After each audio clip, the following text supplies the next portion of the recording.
Fala pessoal, tudo bem com vocês? Estamos começando mais um FocoCast e hoje nós estamos com grandes presença aqui, bem especial. São pessoas muito bem influentes dentro do seu nicho de trabalho. Queria primeiramente agradecer a Deus por ter mais, um FocoCast. Nós estamos voltando agora, depois de uma série aí que a gente fez. Estamos voltando com mais episódios e agradecer também a presença de todos vocês aqui nessa manhã, e que é um privilégio receber vocês aqui no FocoCast, receber vocês aqui na imobiliária. Tem um Brito aí que eu conheço, que eu acompanhei ele faz muitos anos. Muito obrigado pela sua presença, Daiane, os convidados. E vou passar a bola aqui para nossa empresária, mãe, mulher de Deus, uma pessoa muito, dos negócios aí, que sempre está à frente, Nem vou falar que corre atrás, porque quem corre atrás sempre fica atrás, a gente tem que correr na frente. Vou passar a bola para ela aí, para ela apresentar para vocês aí o nosso time aqui dessa manhã. É um prazer estar com você, Windsor. Eu agradeço esse privilégio de estar entre vocês. E eu gostaria de começar com uma pergunta para a Renata sobre algumas dúvidas que talvez ela possa sanar. Renata, nas minhas construções em Tampa, da Flórida, nos Estados Unidos, eu vendi todos os meus imóveis, entregando os nossos clientes seguro. Eu queria saber um pouco mais como isso funciona aqui no Brasil. Uma vez que construo aqui há mais de 20 anos. Claro, Daiana. Primeiramente, bom dia a todos, Estamos aqui com essa oportunidade ímpar de trazer aí alguns esclarecimentos da área imobiliária, Agradeço aí a oportunidade do Isler, da Foco, nos receber aqui nesta manhã. E já trazendo aqui a oportunidade desse esclarecimento. Existe no mercado brasileiro, assim como no mercado internacional, aportes e opções em soluções de seguros, Daiana, que traz essa segurança tanto durante o processo da obra. A gente trabalharia aí com o seguro de responsabilidade civil, obras e engenharia.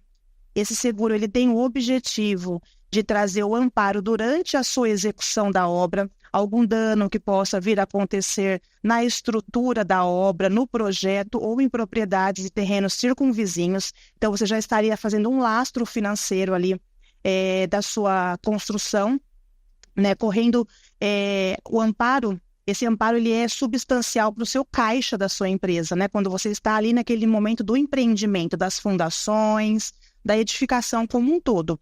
E concomitante, após a conclusão do habite e a entrega da obra, temos sim aqui no Brasil o seguro de responsabilidade civil da obra construída. E aí ele pode abraçar essa responsabilidade dentro de um período de 5 ou 10 anos. Então, assim, não é uma cultura do brasileiro isso, mas essas proteções existem aqui no Brasil também, com seguradoras de primeira linha também, Normalmente, essas exigências desses seguros, elas vêm de imóveis que são financiados pelo sistema bancário. Muitas das vezes, o sistema bancário, quando financia parte da obra, ele já te exige ambas as proteções. Quando o empreendedor ou o construtor utiliza recursos próprios ou vai utilizar alguma estratégia de SPE na construção, com investimentos de terceiros, ou parceiros ou associados e sócios, muitas das vezes ele falha com essa gestão, com esse lastro do seu financeiro. Renata, você falou, você colocou algumas observações muito importantes que nós precisamos, que cuidado das casas ao lado, porque geralmente há um costume de abalar, de trincas, e também dos funcionários, caso haja algum acidente que também socorre. Sim. Eu quero saber da facilidade da gente usufruir, porque a facilidade que nós temos de usar e não nos causar nenhum problema nos Estados Unidos é muito grande. Então, por favor, se esclareça. essa responsabilidade, ela realmente é latente, ela é inerente à sua operação, ao caixa da sua empresa. A responsabilidade com as pessoas que estão ali no envolvimento da execução é uma obrigação, inclusive sindical, aqui no Brasil, né? O Sindicato da Construção Civil exige essa proteção para as vidas que estão ali envolvidas, quer sejam elas no layout CLT, se você contratou elas para aquele período de obra e registrou, ou se são parceiros, né, PJs que são parceiros ali do seu empreendimento na execução da obra. Então, nessa apólice estará lastreado o amparo de acidentes pessoais, de morte ou invalidez por acidente durante o período da execução, já eximindo o construtor de toda a responsabilidade financeira ou de sacar isso do seu caixa para suprir essa necessidade. Então, é um lastro financeiro mesmo. E com relação às propriedades circunvizinhas, isso é fato que acontece. Por mais que se ocorra o estudo do solo para fundação ou para perfuração, existe sim uma forte tendência de abalar estruturas físicas já construídas nas propriedades circunvizinhas, né? Então, durante o período da obra, desde que o seguro já está contratado, desde do marco zero ou a partir de 20% da edificação em construção, qualquer reclamação, aí é por reclamação, né? O vizinho reclamou, faz um perito, a própria seguradora libera o recurso para fazer uma análise de um perito, tem ali a cobertura de despesas com peritos, né? Fazendo toda a análise, constatando que o abalo da edificação foi que causou o dano, terá total integração. Lógico que tanto o construtor quanto o vizinho terá que apresentar ali as documentações, os laudos necessários, mas tem todo o respaldo da companhia seguradora de acordo com o valor contratado. Uma última pergunta que eu queria fazer para você. Eu já atuei muito no setor Minha Casa Minha Vida e a gente tem percebido a oscilação dos bancos para facilitar o aumento de preço que foi do metro quadrado Minha Casa Minha Vida. E você também oferece balões, né? Você faz, como que chama, Renata? Você oferece para os clientes para que eles possam obter Crédito? crédito, né? Como que funciona? Hoje, acompanhando a economia e a alta da taxa Selic, os valores da edificação, o metro quadrado acabado ou até mesmo terreno, tem tido acompanhado esse valor, esse aumento, né? De precificação. Existe hoje no mercado uma estratégia financeira muito mais acessível que o próprio financiamento, uma vez que até mesmo devido aos grandes saques da poupança e o aumento da taxa de Selic, taxa de juros, os próprios bancos, que são os bancos que oferecem com maior margem o livre, né, o livre crédito aí para o financiamento, tem restringido esse percentual. Nós tínhamos ali um percentual que chegava no projeto Minha Casa Minha Vida aproximadamente 85% a 90%, com ainda uma injeção de um capital, né? O próprio banco financiava parte dessas entradas para o adquirente, né? E hoje esses créditos têm reduzido, ele tem reduzido para casa de 60%, 70% do valor do imóvel.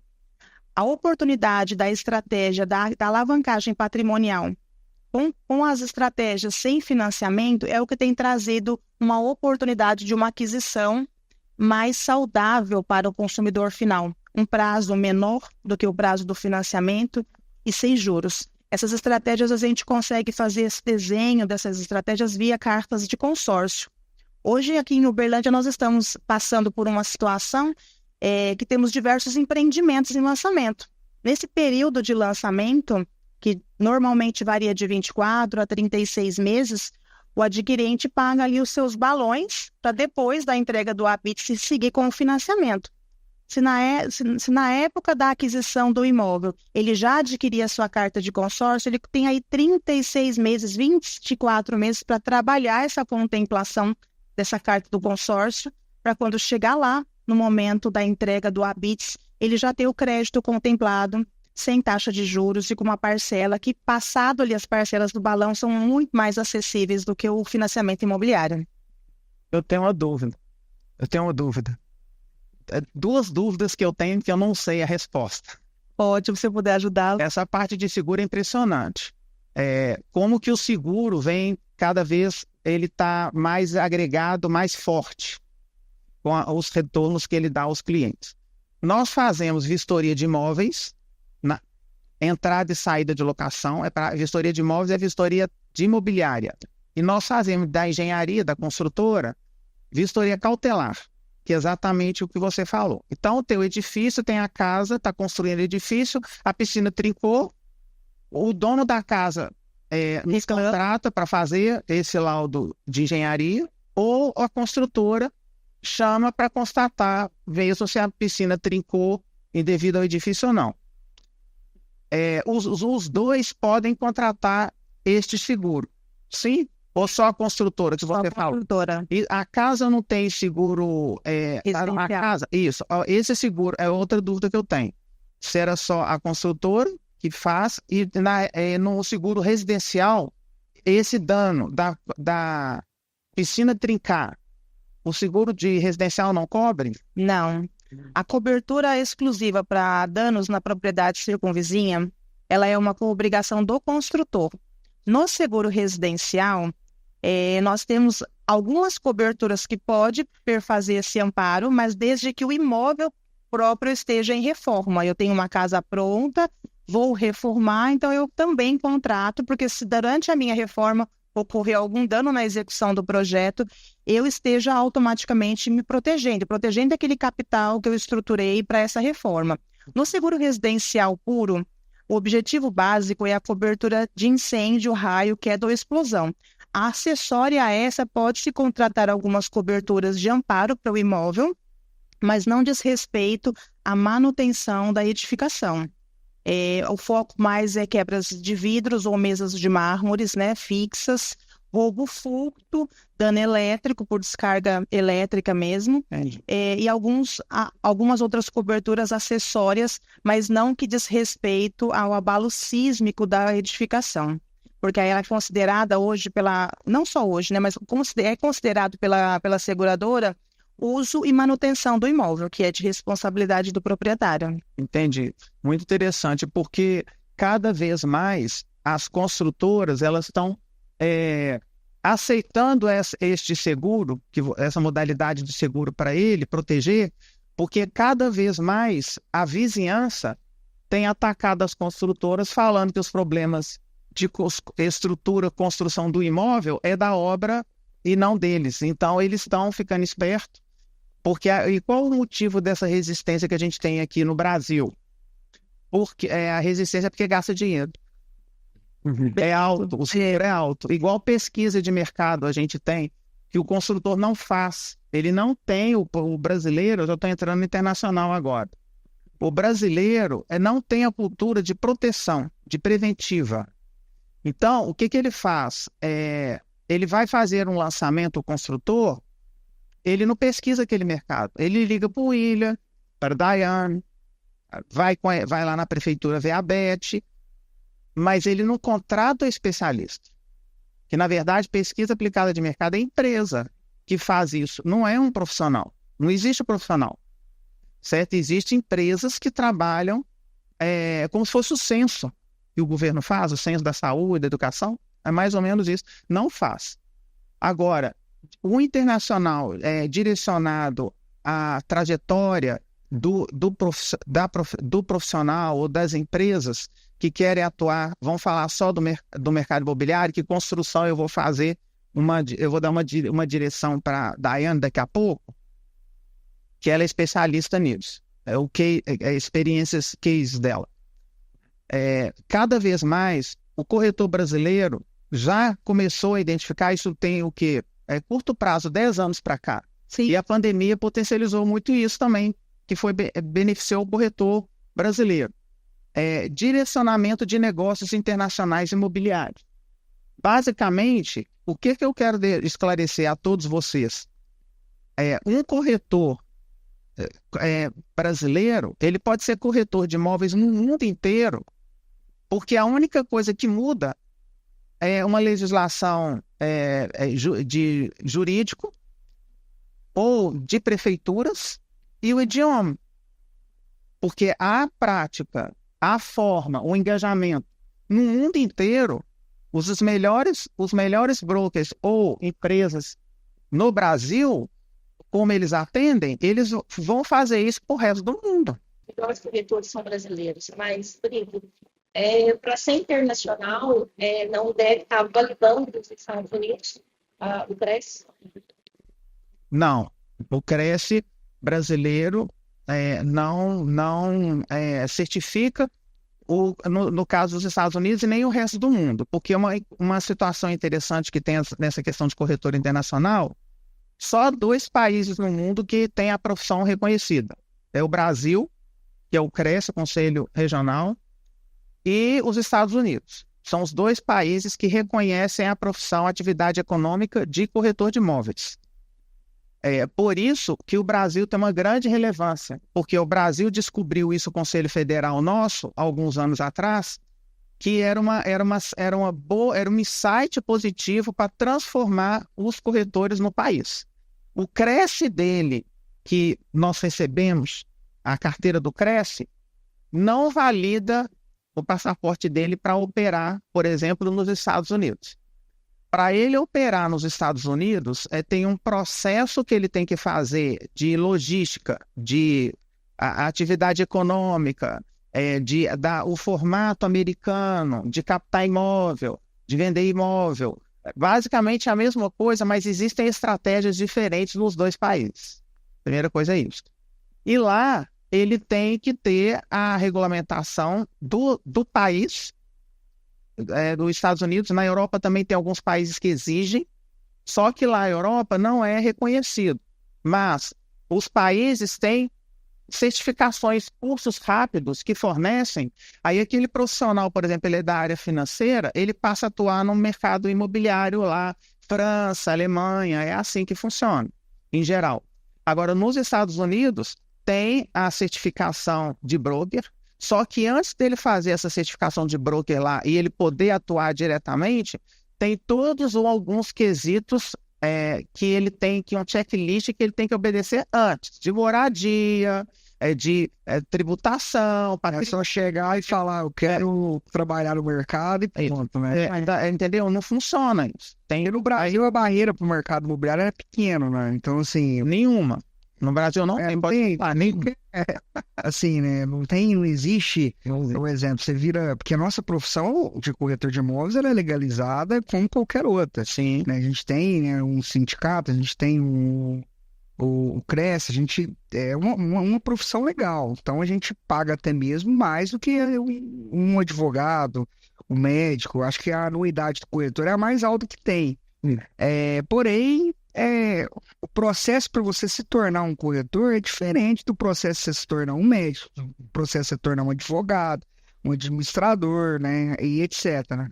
Então, assim, é uma dor do mercado, né, Brito? Que eu acho que vai demorar anos aí para poder resolver essa dor que o mercado tem, né? Dessa barreira ser tão baixa. Exato. Agora, no mercado americano já é o contrário. No Brasil, a ilegalidade hoje é meio a meio. Hoje é meio a meio. 50% é legalizado, 50% não é legalizado.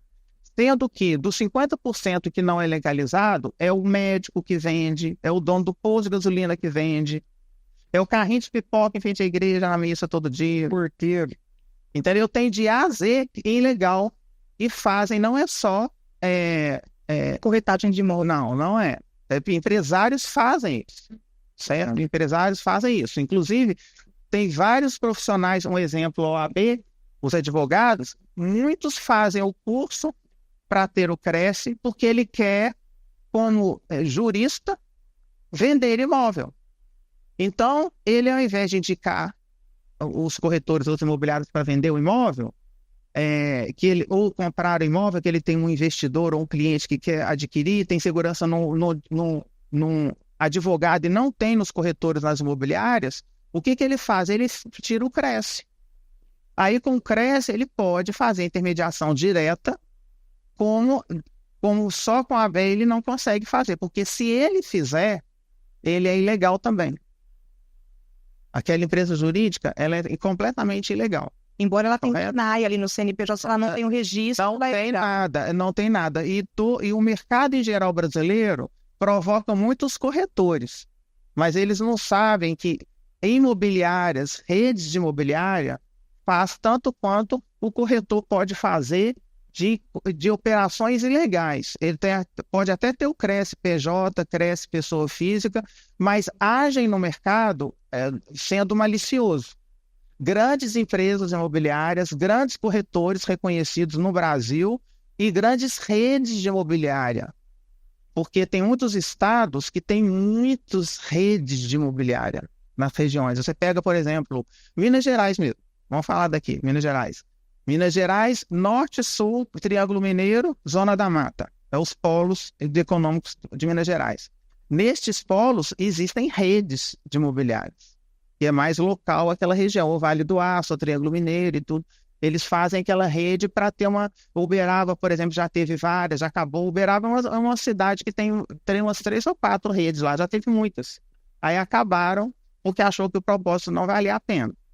Tá? Agora, uma outra coisa que eu quero colocar de internacional para vocês é o seguinte.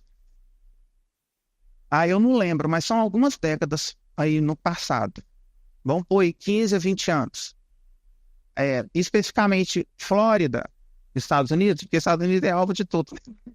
De case é Estados Unidos. Senão, é por isso que ele é o primeiro lugar do mundo, né? Porque ele é igual mineiro, né? Deu certo em Minas Gerais, dá certo no resto do Brasil. O mundo é Estados Unidos, deu certo lá em qualquer país. Então é o seguinte, coisas que loteadoras nos Estados Unidos, de brasileiros, loteadores, e construtores fizeram caos na Flórida. Em que sentido? O americano, o cidadão, ou outro de outra região do mundo, mas tem a cidadania americana, né, o green card, tomaram o tombo de brasileiro. Certo? Então, isto hoje já foi contido. Hoje já foi contido, porque tudo lá é rápido, não demora. Mas a gente tem esse legado a fazer lá em mudar tudo isso. Agora eu passo para Daiane, que é o exemplo de um legado lá e que faz digno. Quando eu falo digno, é caráter. Quem é antigo, igual eu, de idade, o meu pai e minha mãe falavam assim, não, deixa meu filho, deixa, ela pode ir lá, porque essa amiga dela é de berço. As pessoas falavam isso, é de berço. Esse nome acabou. Ninguém fala mais isso. Não precisava ter nada, dinheiro ou escola, não. É isso. É o caráter, é o sangue, a energia do ser. Porque quando é contrária, ninguém para eles. É só o próprio homem, é só a gente mesmo, sozinhos, para poder mudar isso. Então, é o exemplo que a Daiana vai falar aqui para nós, que é maravilhoso. A sua experiência construindo lá, Daiane. A minha experiência construindo nos Estados Unidos, eu como da onde é pântano, né? Tem um lençol de água muito grande, onde a gente faz fundação de casa, construção civil, método executivo é muito diferente. O que eu vi foi a rapidez que eu esperava. Eu não vi a prosperidade que nós temos aqui. E a seriedade também do setor de vendas. Lá é um pouco diferente o setor de vendas. Existem 2 corretores, por uma regra. Tem um corretor que representa o comprador e o que representa o vendedor. E eles compartilham a corretagem. Por mais que há uma facilidade linguística para a gente lidar com os brasileiros no setor de venda, mas sempre há uma intenção de aproveitar da falta de experiência dos que chegam. E a minha experiência da construção civil dos Estados Unidos foi maravilhosa, o que nós construímos, nós vendemos. Eu tive uma facilidade muito grande, porque eu tive um sócio cidadão americano, abri um CNPJ, tive uma construtora muito bem sucedida, mas eu optei pelo Brasil, onde eu tenho a facilidade de lidar com todas as áreas, a minha interação com todos os setores, e é aqui que está a minha prosperidade. Daiane, qual foi seu maior desafio? Porque quando a gente fala de Estados Unidos, a gente pensa que tudo é maravilhoso, né? Um mar de rosas, tudo vai ser mais fácil, né? é mais fácil para quem tem mais condição financeira, mais fácil também para quem chega lá e vai começar do zero. Só que a realidade não é bem assim, né? Então, assim, você chegou lá com a intenção de querer empreender, né? E quais foram os seus principais desafios ali no início? O maior desafio foi ver aonde está o primeiro mundo e aonde estava a segurança, aonde eu fui procurar. Então, eu fui roubada dentro de Tampa. Logo que eu cheguei dentro de um parque minúsculo em downtown. Já me decepcionei. E quando eu vi o dom e a capacitação do design exterior, da arquitetura, eu me decepcionei. Inclusive, nós fizemos o projeto das minhas construções lá, aqui no Brasil. Chegando lá, a gente só adaptou pelas normas americanas.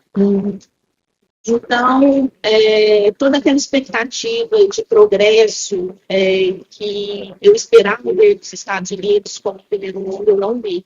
Essa foi a decepção. Mostra que Em questão de construção foi muito fácil, porque eu tive uma equipe maravilhosa. Eu tive um sócio que já tinha uma equipe pronta. E a gente deu muito certo na questão de acabamento, de qualidade, mas a decepção mesmo foi o que eu fui encontrar nos Estados Unidos, não vi. E é interessante, né, a gente também valorizar, né, o nosso mercado da construção civil, porque a gente é referência, né? O Brasil, ele é referência a nível internacional em relação à construção civil. A nossa arquitetura é uma arquitetura inteligente, né?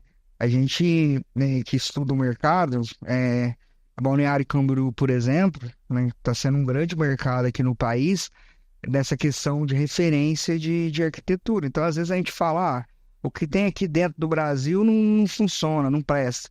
É muito pelo contrário, tem muita coisa que funciona, né? Muita coisa aqui que é importante, que é essencial, que a gente também é referência para outros lugares também fora. Acho que nós somos referência em tudo.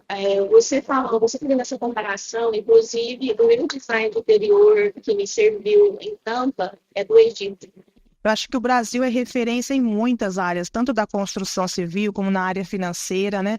Também tem algumas experiências no exterior, tanto com soluções financeiras como com acompanhamento, né, de seguros aí para as edificações e as facilidades que a gente vê das transações bancárias e das soluções, né, que uma blindagem financeira, como por exemplo uma solução em seguro pode trazer para uma edificação, ela muitas das vezes tem mais produto e solução aqui no Brasil. Nós só não temos a cultura. O brasileiro não tem essa cultura de proteção e blindagem, que ela é realmente muito latente fora do Brasil.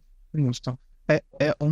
Uma característica que o Wesley falou das construtoras, tudo que ele falou a construção pesada, tem construtora de construção pesada. Construir estradas, pontes, túneis. O Brasil é referência disso em construção no mundo. No mundo e outros países, construtora que constrói, faz a infraestrutura básica, essencial e importante para aquela região, muito reconhecida, e faz pouco no Brasil, mas faz pouco lá. Eu queria perguntar para a Daiane, você trocou essa experiência conosco aqui agora vamos virar a chave. E as coisas boas que trouxeram para você construir lá? O que o Brito quis dizer, só para complementar, né, não é a questão da qualidade das vias públicas, mas sim de todo o mecanismo em relação para você fazer uma estrada, por exemplo. Vamos pegar daqui para São Paulo. É uma estrada muito boa. Os desafios que as empresas encontram para executar esse tipo de serviço é um desafio muito grande. E é totalmente diferente do lá fora, né? Então, assim, o apoio das próprias empresas, a infraestrutura e tal. Então, a nossa mão de obra não é à toa que vários empresários saem daqui, né, com as suas empresas, com o seu modelo de negócio e vão para fora, vão para o Canadá, vão para a Flórida, para poder abrir as suas empresas no mesmo segmento que eles fazem aqui e dão sucesso lá. Por quê? Porque lá se valoriza mais. Então, lá valoriza mais uma empresa de terraplanagem, por exemplo, de uma empresa de infraestrutura, sem falar que, né, com todo respeito, mas é o que a gente já viu, já foi comprovado, né? Hoje, não só em todo lugar, mas tem prefeitura para você pegar uma obra, tem lugares para você pegar uma obra estadual ou obra dentro da prefeitura, você tem que dar, né? Abençoar aí, né? Para não falar outra palavra, terceiros para você pegar aquela obra, né? Às vezes a pessoa gasta, o empresário gasta mais, dando jeitinho para poder adquirir algo, para poder estar ali dentro do que o lucro dele. Então, assim, eu acho que se igualar o que as pessoas têm lá fora, igualar aqui, né, seja privado ou do nosso governo, eu acho que a gente consegue sim ter a qualidade que tem lá fora, entendeu? É porque eu queria ressaltar, não é que que é melhor a construtora de produção pesada, não é melhor que a americana. Eu quis ressaltar que existem essas construtoras que são contratadas por outros países para fazer obra lá pesada. Principalmente de sentido, não é na qualidade, no glamouroso igual é o americano e outros países que têm as construtoras que fazem essas coisas maravilhosas. Não é isso. Eu só quis colocar que existe essa construtora, entendeu? Bom dia a todos. Tá, eu agradeço primeiramente a Deus e a oportunidade, a todos vocês, em especial a Daiane que me convidou. Eu fui funcionária pública por 30 anos, né? Como auditora, eu aposentei, foi 13 anos. Nós, no setor público, nós temos leis, né? Nós temos que cumprir, nós temos a nossa ética profissional. E Uberlândia, ela está com um boom de construção, né? A gente olha para todo lado e nós temos assim, uma defasagem de auditores fiscais. Por isso, essa morosidade. Né? Então, para fazer um concurso é difícil, né? Tem que ter vontade política. Então, nós enfrentamos essas dificuldades. Nós temos em Uberlândia hoje 5 ou 6 auditores fiscais responsáveis pelo ISS de Construção Civil em Uberlândia. Tem mais de 500 obras. E, além disso, o nosso sistema de tecnologia é um pouco lento, nosso sistema de informática, né? Então, assim, nós, os auditores lá, a nossa diretoria, nós lutamos, né? Então, às vezes, essa reclamação que a Daiane falou, que é a questão da morosidade. Não chegou a automatizar ainda essa... Sim, eles estão finalizando, né, essa automatização. Mas, então, assim, são visões diferentes, né? Então, assim, eu como auditora, assim, a gente vivia naquela bolha, eu como funcionária pública, né? Então, é aquela bolha que a gente tem que cumprir a legislação, e assim, nós estamos ali para defender o fisco, né? E nós temos uma legislação, nós temos que cumprir. E, às vezes, a gente não olha, né? Assim, às vezes há dificuldade de quem está nos procurando, mas eu, como fui coordenadora há muitos anos no setor, eu sempre tive esse diferencial, né? Esse diferencial de olhar para o contribuinte, né? Com amor, de uma maneira diferente, resolvendo dentro da legalidade. Elizabeth, das coisas. Explica para quem está nos assistindo o que o auditor, o que você fazia, o que faz, qual que era a sua função operacional no dia a dia. Você fiscaliza a obra, fiscaliza a documentação da obra? A prefeitura, a diretoria de fiscalização, ela é dividida em núcleos. Tem o núcleo, né, de ITBI, tem o núcleo de construção civil, e tem o núcleo de ISS geral, e tem o meu núcleo, é meu ex-núcleo, né, de taxas e ISS eu fiz. Então, eu era responsável no município por todas as taxas tributárias, do planejamento, né, da agropecuária, do meu setor. Então, o que eu fazia? Eu trabalhava com planejamento. Qual que era a minha base lá? A minha base era um cadastro legal, um cadastro, porque senão não tem como ninguém trabalhar. Então, eu fazia com que esse cadastro de Uberlândia, como ele é dinâmico, né, ele ficasse de uma maneira, assim, 80% normal, correto. Então, assim, é uma coisa, assim, eu trabalhava também com a questão de lançamentos, né, lançamento diário, né, de todas as taxas, de todas as empresas, e também na emissão anual. Então, a minha responsabilidade lá era lançar todas as taxas, né, ISS eu fiz, os autônomos, e acompanhar, né? Acompanhava porque nós tínhamos outro parceiro, que é o Serviços Urbanos, então nós trabalhávamos em parceria, então eu tinha que trabalhar conjuntamente e verificar se o que ele estava fazendo estava dentro da legalidade, estava correto. Então, assim, é uma coisa muito dinâmica, só que nós temos, assim, muito pouca mão de obra, muitos auditores, né? E isso dificulta. Recentemente, você falou de fiscal, eu tive recentemente um problema, além da morosidade, que o fiscal queria fazer a contabilidade da taxa de vocês com um valor muito maior que era de compra e venda. O que você me fala sobre isso? Como que é o cálculo de vocês? Olha, Daiane, essa questão de TBI, eu não posso entrar em detalhes, porque não era minha especialidade, né? Mas lá nós temos um patamar, né, de olhar questões, nós temos os níveis que analisam, né? A partir desse nível, a partir da situação que você apresenta, a partir da documentação que você apresenta, é feita-se uma avaliação. Caso você não concorde com a avaliação, você poderia entrar com um processo, aí a auditoria ia fazer o seu papel. A gente ia analisar para ver se aquele valor, né, estava correto e finalizar o processo.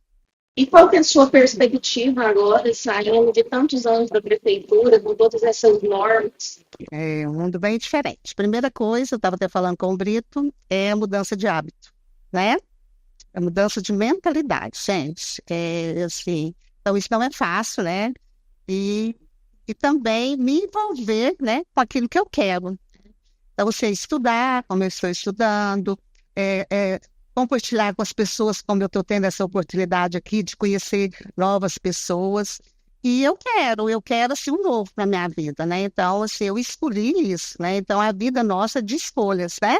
Eu escolhi, assim, o empreendedorismo mesmo. Estudei o setor imobiliário, por quê, gente?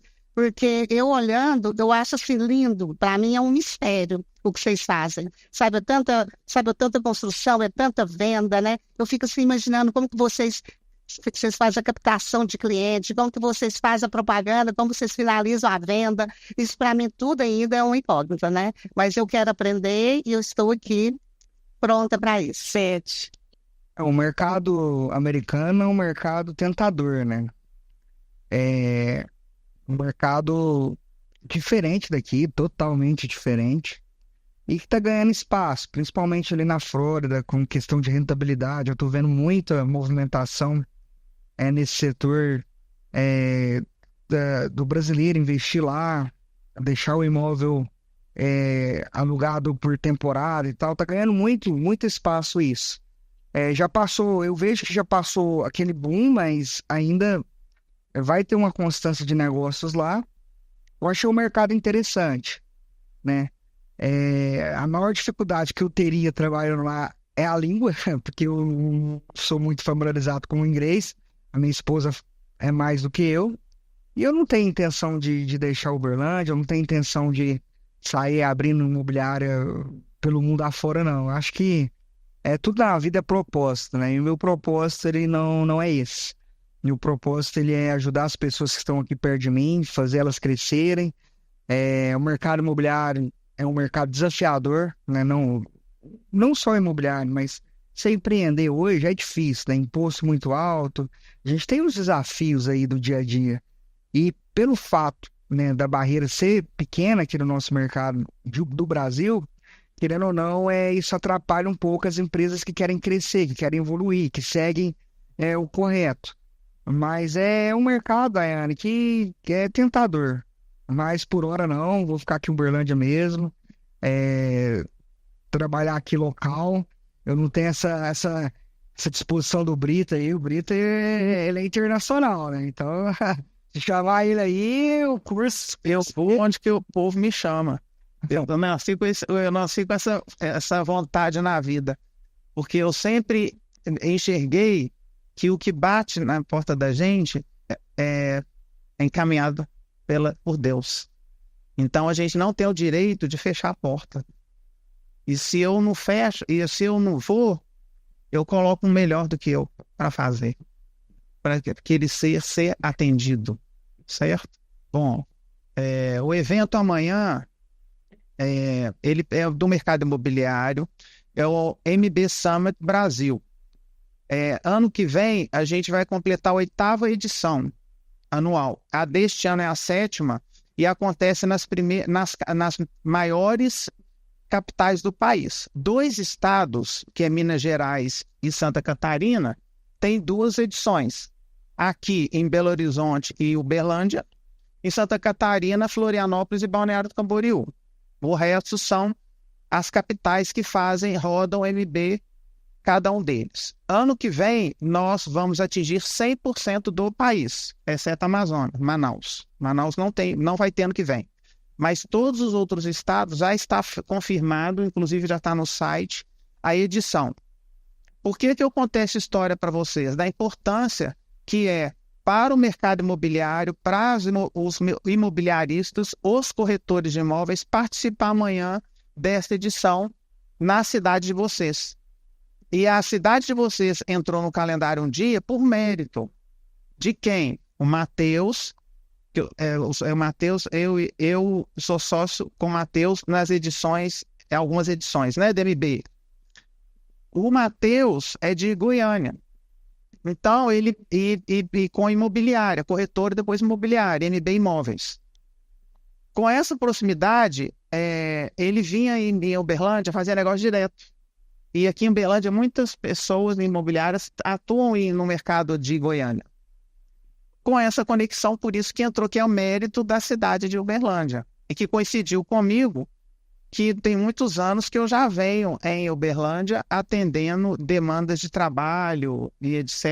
para a área imobiliária. As construtoras ainda eu não fiz nada aqui, mas as imobiliárias e corretores, muita coisa. Certo? Ô Brito, Aguardo você já amanhã. você já treinou já quantas pessoas já? Desde quando eu comecei, a estatística que eles fizeram, tem no Instagram isso. Eu acho que são 58 mil cursos que eu já fiz. Se eu 58 mil? 58 mil. É muito, hein? É muitos anos. 3. É muitos anos, né? Então, essa atividade de educação eu sempre tive paralelo, porque eu, enquanto TI, que foi a minha primeira trajetória profissional, o primeiro emprego que eu consegui na época, eles já mandaram eu dar curso. Porque o projeto, eu era coordenador do projeto, então não, você criou com todo mundo, mas você que entende melhor, então você vai ter que fazer curso para Minas Gerais inteiro, era uma empresa estadual. Você vai fazer em todo o estado. Primeiro você faz aqui em Belo Horizonte, depois etc. E está colhendo, né? Tenho certeza que está colhendo muita coisa. Isso. Renata, uma dúvida aqui que tem surgido bastante. Está tendo muita modalidade de build suite aqui na cidade. Antigamente, o build suite o investidor construía imóvel e alugava a partir do momento que o inquilino alugar, entrava no imóvel, quando ele não tinha um imóvel para dar como garantia, ele pagava o seguro fiança, né, o seguro fiador. Agora, alguns jurídicos de alguns clientes que estão acostumados com essa modalidade, estão solicitando muito o seguro já antes de começar a obra. E eu quero aproveitar a oportunidade, não sei se é a sua especialidade isso, mas eu vejo que algumas seguradoras estão tendo um pouco de dificuldade de oferecer esse seguro antes da obra, porque segundo elas ainda o imóvel não está pronto, não tem habites, não está legalizado e tal. Você já se deparou com algum tipo de situação desse tipo? Já me deparei, Wesley. O que acontece é que, assim, durante o período de obra, de acordo com o cronograma físico-financeiro da obra, o construtor ou o proprietário deverá contratar a apólice de responsabilidade civil obra. Com a injeção do capital do Build Suite, muitos proprietários e até construtores procuram, ao invés do seguro de responsabilidade civil obra, procuram o seguro do patrimônio, o residencial ou patrimonial. E aí, realmente, pelo fato da obra não estar legalmente concluída, não ter um habite, não estar com um cronograma físico-financeiro completo, o seguro patrimonial vai negar o risco. Entendi. Então, por isso que nesse momento, embora já tenha uma evolução, Não é seguro fiador, é seguro patrimonial. é assim, ó, o seguro fiador, ele tem a finalidade de substituir o depósito calção ou o fiador no contrato de locação, Certo. tá? Uma vez o imóvel estando em obra, não tem como fazer isso. Não tem, porque você não tem como alugar, Certo. né? Geralmente, pela lei do inquilinato, não rege uma alocação de um imóvel que está em construção ainda. Então, se ele está em construção, a solução de blindagem adequada para aquele momento do imóvel é o seguro responsabilidade civil obras. Que tem que ser feito, então, pelo Ou pode ser pelo proprietário. e pelo inquilino, futuro inquilino, pode ser feito por ele. Também.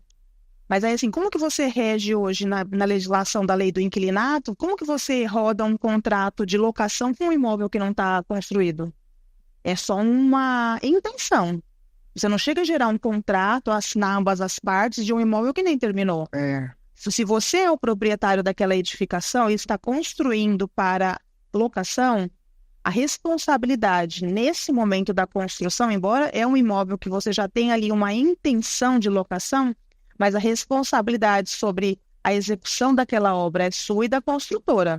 Ou você ou a construtora pode contratar neste momento da edificação não conclusa o seguro de responsabilidade civil obras. Concluiu o imóvel, tirou o habite, eu vou gerar um contrato de locação. A partir deste momento que eu posso redigir um contrato de locação entre eu, imobiliária, e o inquilino, eu entro com o seguro fiança, eu não vou exigir do fiador, do inquilino, aquele depósito calção, porque pela lei do inquilinato a gente tem um limite daquele depósito calção. Então, o seguro fiança, o proprietário e a imobiliária têm a oportunidade de ter um capital maior com relação a danos naquele imóvel que acabou de ser concluído, né? E aí substitui o fiador, o inquilino não precisa incomodar um familiar, um parente para ser o fiador, não precisa desembolsar um capital de imediato para ficar ali paralisado. O fiador, ele vai dar quantos por cento do valor do contrato? É sobre o valor do contrato todo ou é sobre o valor do aluguel mensal? A cobertura do seguro fiança, ela abrange todas as despesas de locação. Inclui o aluguel, se for um imóvel em condomínio, as taxas condominiais, e o proprietário ou a imobiliária pode acrescentar a cobertura de água, energia e danos à pintura do imóvel. Então, mas é o contrato inteiro? Dos 36 meses. É o contrato total. Total. Se for 10 anos, é 10 anos. Se for 10 anos, contrata-se por 10 anos e pode-se pagar em 24 ou 36 meses e fica o restante do período isento de pagamento. Ah, entendi. Então não é o contrato de 10 anos que tem que pagar. Não. A lei do inquilinato, na verdade, me corrija até se você está mais na área, né? Mas pela legislação que eu estudo também a esse respeito, ela prevê um contrato de 36 meses com desocupação sem multa a partir do 12º mês. Então, de acordo com essa legislação, o inquilino pode contratar o seguro fiança para 12 meses, a priori.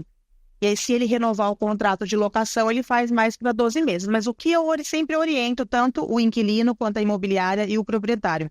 Contrata-se para 36 meses, parcela para o inquilino essa parcela do seguro fiança para 12 ou 24 meses, e se no meio do caminho ele rescindir o contrato legalmente, a gente consegue rescindir a apólice também e fazer a devolução pro rata do que foi pago ou eximir as demais parcelas. E gira em torno de quantos por cento do valor do contrato? O seguro fiança, ele tem um custo, uma taxa aproximada de 1,5 a no máximo 3 vezes o valor total das despesas de locação. Então, quando a gente pega ali um imóvel que vai ser locado num condomínio, tem ali o valor do aluguel, o valor do condomínio, mais algumas taxas, vamos correlacionar aqui que esse valor total seja R$3.000. Vai variar de 1,5 a 3 vezes, no máximo, então aí vamos considerar ali R$9.000 o período total do contrato de locação para o seguro fiança. Pouco, É bem acessível. Proporcional ao contrato, por exemplo? Proporcional ao contrato. 36 meses, um contrato de 36 meses, vamos colocar R$ 10.000, por exemplo. 30 mil. A sua conta, vai 360 mil. Então vai dar uma vez e meia, vai dar um torno aí de Por que será a taxa mais alta? 3 vezes, né? 3 vezes Ainda é mais. Ainda... do valor do aluguel, não do valor do contrato. Não, do valor do aluguel. Ele é seguro, então, se acontecer alguma coisa com o inquilino e deixar de pagar, ele segura todo. A partir do segundo mês de inadimplência, a imobiliária ou o proprietário, se o contrato é feito direto com o proprietário, comunica à companhia seguradora o atraso, apresenta as notificações de cobrança que foi feita para o cliente, né, para o inquilino, quer sejam ela feita por e-mail, por notificação de correspondência ou por e-mail, né? Apresenta as cobranças que foram feitas e realmente não ocorrendo o pagamento dentro desses 60 dias, a imobiliária ou o proprietário começa a receber esses aluguéis da própria companhia seguradora e a seguradora também tem um apoio jurídico para a desocupação do imóvel. Entendi.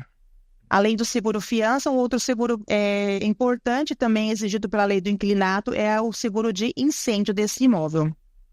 Qual que é a diferença do seguro fiança com o seguro fiador? É a mesma coisa, seguro garantia fiança ou fiador. Muda o nome. Só nomenclatura. Legal, bom a gente saber essas coisas, se atualizar, né? Queria deixar uma curiosidade também para todos os investidores e construtores, e talvez também o setor de vendas, são os corretores que não sabem. Eu estou passando uma experiência nas vendas dos imóveis na Flórida, a qual os imóveis avulsos fora de condomínio não correu esse risco, mas um apartamento que está à venda ainda, naquele condomínio que você conheceu em Downtown, Skypoint. O setor de vendas funciona da seguinte maneira. O meu imóvel, por exemplo, que valia $550 mil, e veio uma unidade a vender, provavelmente a pessoa precisava muito de dinheiro, a $380 mil. E quando isso ocorre no condomínio, na Flórida, todo o metro quadrado cai para aquele valor da última venda. Isso é algo que não acontece aqui no Brasil. Nós temos várias argumentações, né? Como eu já tive também vários apartamentos e prédios que os corretores argumentam que o concorrente está com preço menor. Então, a gente tem uma argumentação de fundação, a gente tem uma argumentação de material de acabamento, a própria parte de execução já não justifica. Uma coisa que nós não conseguimos reverter nos Estados Unidos. Então, hoje, o meu imóvel caiu, é uma oportunidade que vocês estão vendendo. Um imóvel de 550 mil está a 390. Aqui no Brasil é diferente, né? Então vai da necessidade do vendedor. Se o vendedor é capitalizado, não precisa vender, obviamente ele não vai baixar o preço do imóvel dele, a não ser que ele tenha outro negócio em vista, né? Mas vai de mercado para mercado. Bom, pessoal, estamos caminhando aí para os finalmente aí do nosso bate-papo. Queria agradecer aí a presença de todos e a gente fazer aí a consideração final, né? Eu queria que cada um deixasse uma mensagem aí para as pessoas que estão nos assistindo. Queria agradecer a todos também que durante esses 50 minutos aí, mais ou menos, estiveram conosco. Muito obrigado. E vamos começar aí pelo nosso amigo aí, Brito, né? Agradecer aí as pessoas que estão nos assistindo, deixar uma mensagem aí de reflexão para todos. Bom, antes de mais nada, eu vou agradecer que eu não agradeci ninguém. Eu já iniciei com duas dúvidas. É uma dúvida tão profunda para nós, né? Porque esses pequenos detalhes que fazem o negócio da gente ir para uma direção diferente no mercado. Então, agradecer em primeira mão da extraordinária Daiane Borges, criadora disso e idealizadora. Porque um dia na madrugada a gente estava conversando e eu tive uma ideia e dessa ideia nasceu isso aqui que ela criou junto com o nosso anfitrião, que é o segundo agradecimento, o Wesley, com esta imobiliária extremamente energética, igual isso aqui, ó. Agora que eu vi essa garrafa de água sua, tudo tem energia aqui, positiva e muito boa. Isso é ótimo. Agora, essa senhora elegante, Elizabeth, que nos trouxe tantas particularidades do município de Uberlândia. E agradecer a Renata com esse incrível conhecimento que você tem, fala clara, porque seguro é igual o direito, né? O seguro fala uma comunicação que muitas vezes a imobiliária ou o corretor não entende. E para vocês, eu deixo a reflexão seguinte. Isso é de sabedoria de viver e errar e acertar o tempo inteiro. Primeira coisa, o cliente, quando bate na porta de vocês, ele é abençoado. Mas ele pode ser abençoado você devolver ele ao mercado. Porque uma vez que você não tem o produto ou serviço, não adianta conter o seu cliente. Você pode partir para as parcerias e não tem, devolve ele para o mercado. Não retenha o cliente com respostas fakes. A segunda reflexão, mais profunda, não acompanhe nada nem ninguém que leve vocês a lugar algum. Porque todos nós perdemos muito tempo de vida do ser humano, nossa, e dinheiro com empresas e profissionais que não nos levam a lugar nenhum no dia a dia de vocês. Muito obrigado a todos vocês, e Uberlândia é uma cidade fantástica. Aí, a nossa amiga Beth. Isso. Gente, eu queria agradecer esse momento tão especial. Eu quero deixar assim uma mensagem. Eu quero falar para as mulheres, né? Para as mulheres que estão assim, no mesmo contexto que eu, né? Transmentando, se aposentando e buscando algo novo, né? Então, eu quero falar que esse espaço existe, né? Então, nós temos que buscar esse espaço e pedir a Deus a direção para que a gente possa cumprir o propósito. E a direção que Deus coloca anjos ao nosso redor, né? Eu considero essa turma aqui, cada uma de vocês, anjos na minha vida. E eu agradeço. Muito obrigada por você que está aqui nos assistindo até agora. Muito obrigada, Beth, Brito, a nossa mentora desse espaço, Dayana Borges, o Isler, por nos receber aqui nessa casa tão acolhedora. Eu quero deixar aqui um recado para nós, brasileiros, né? Nós não temos, muitas das vezes, trocamos aqui uns bate-bola, né? A respeito de cultura de blindagem financeira. Só uma pólice de seguro muito bem estruturada, de acordo com a sua necessidade, devolve dignidade e capacidade financeira. Então, se você tem aí algum projeto, alguma solução que você entende que precisa blindar, procure o seu corretor de seguros, que ele vai te orientar da forma adequada. Meu muito obrigada. Chega de aceitar o sucesso ilusório, pois isso não te levará a lugar algum. O verdadeiro sucesso é construído a partir da bagagem de vida e muitas vezes das dores que nos fazem crescer. Ninguém aguenta mais a superficialidade das conquistas fáceis e instantâneas nas redes sociais. As pessoas precisam conhecer nossas batalhas, como estamos fortes, enfrentando os leões e, acima de tudo, seguir em frente. Muito obrigada. É isso aí. Eu acho que eu não preciso nem falar mais nada, né? Porque a reflexão aqui dos nossos amigos foi profunda. Obrigado aí a toda a equipe aí, os meninos, o canal incrível tá aí, ajudando a gente aí, todo o Focast estão aí presentes. E fique ligado aí, porque em breve a gente vai ter mais novidades. Eu vou deixar a rede social de todos no link da descrição do vídeo. Muito obrigado a todos, tenham aí, né? Eu espero que a gente tenha contribuído com algo na vida de vocês com esse bate-papo. Deus abençoe a todos e até a próxima.